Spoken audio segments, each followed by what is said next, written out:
Hi everybody, I'm Rebecca from Paper Source here in Chicago. One thing we say at Paper Source is do something creative every day. And today, I'm going to help you create a flipbook. Here's the supplies you're going to need. 2 pieces of white cover stock, 1 more piece of cover stock in the color of your choice, colored pencils or markers, a black marker, scissors, a rubber band, and if you have it, some washi tape. First, you're going to need to cut down the white cover stock. You're going to cut it in half long ways and then cut each half into quarters. If you don't have a paper trimmer, you can simply fold and tear like this.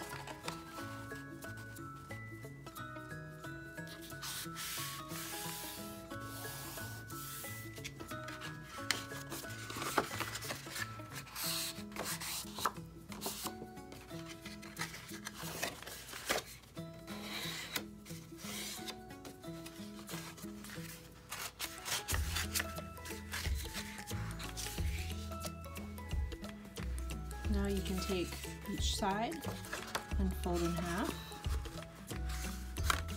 and do the same thing.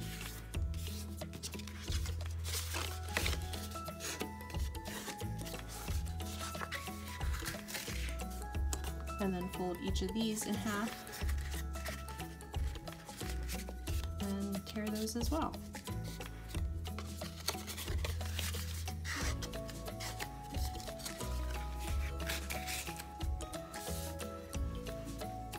Keep going until you have each 8.5 by 11 divided into 8 little pieces.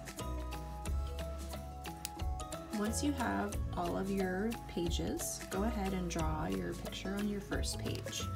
If you want to start with a pencil sketch and go over it with marker, you can do that, or you can just go for it.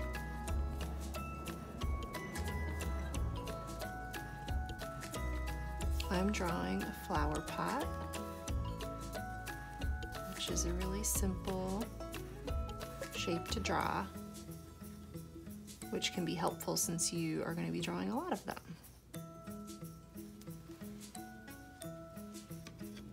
So now I have my flower pot and the ground drawn.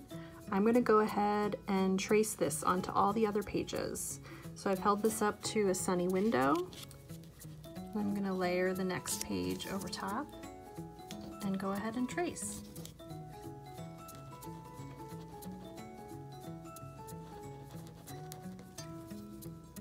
The reason I'm tracing this onto every page is this is going to be a part of my story that doesn't move.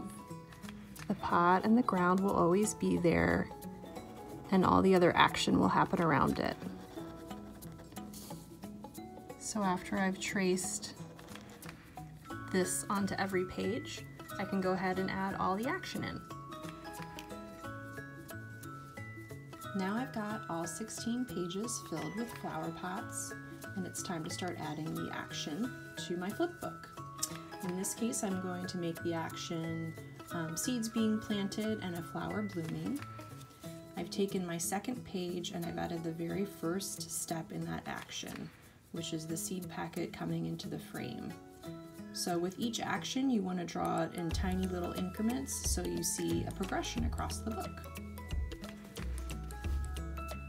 Once you've got all of your pages drawn, it's time to start coloring.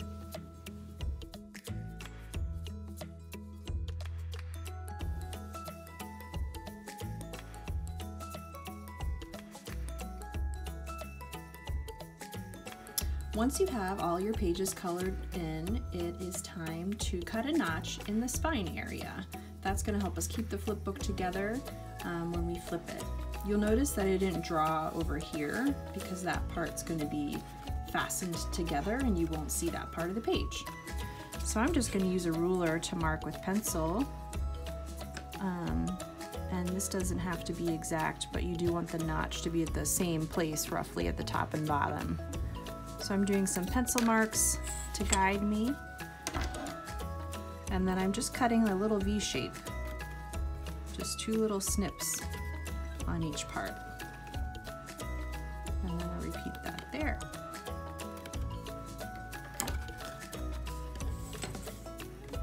There you go, and you're going to repeat that on all the pages. Okay, all my pages are ready. Now it's time to make the covers and bind the book together. So I've made my covers out of the yellow cardstock, and I've stacked all of my pages in order, and I'm going to sandwich them between these covers. And then I'm going to take my rubber band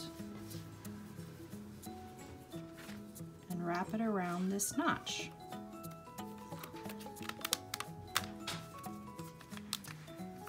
So that's going to keep my book together when I flip it. For extra reinforcement and a little decoration, I'm going to add some washi tape to this section here.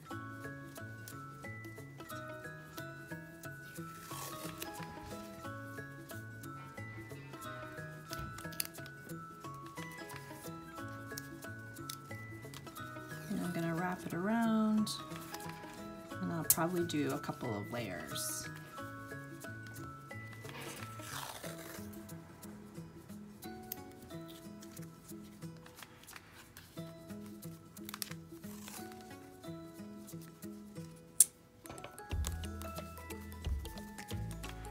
All done.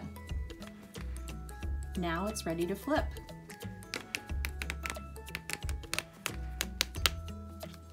Yay! Thank you so much for crafting with me today. Please visit us at Paper Source's Instagram feed for more projects. We post a new craft recess every weekday morning at 10 a.m. Eastern. We'll see you there.